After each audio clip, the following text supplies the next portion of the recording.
IELTS vocabulary. Understanding and using the word barrier.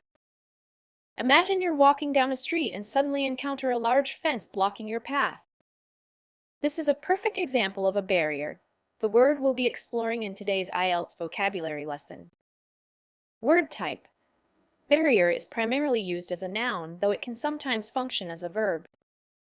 Meaning, a barrier is something that prevents movement, access, or progress. It can be a physical object, like a wall or fence, or it can be abstract, such as a language barrier or a barrier to success. Word history. The word barrier comes from the Old French word barrière, meaning fortification or stronghold. It entered the English language in the early 15th century. Synonyms. Some synonyms for barrier include obstacle, obstruction, hindrance, hurdle, and impediment. Antonyms.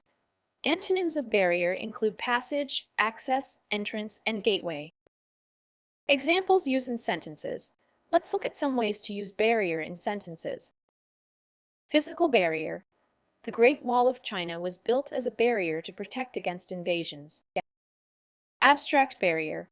Her lack of confidence acted as a barrier to her career advancement. Verb form.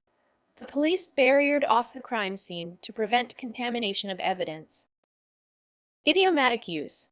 Breaking the sound barrier was a significant achievement in aviation history. Common errors in use. One common mistake is confusing barrier with barricade. While both can obstruct, a barricade is typically a temporary structure often used in emergencies or protests. A barrier, on the other hand, can be permanent and serves a wider range of purposes. Another error is using barrier when obstacle would be more appropriate.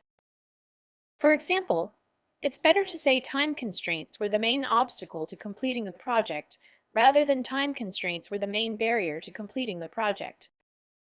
To wrap up, remember that a barrier is something that prevents movement or progress, whether physical or abstract. Practice using this word in your speaking and writing to demonstrate your vocabulary range in the IELTS test. Try creating your own sentences using barrier in different contexts to fully grasp its usage.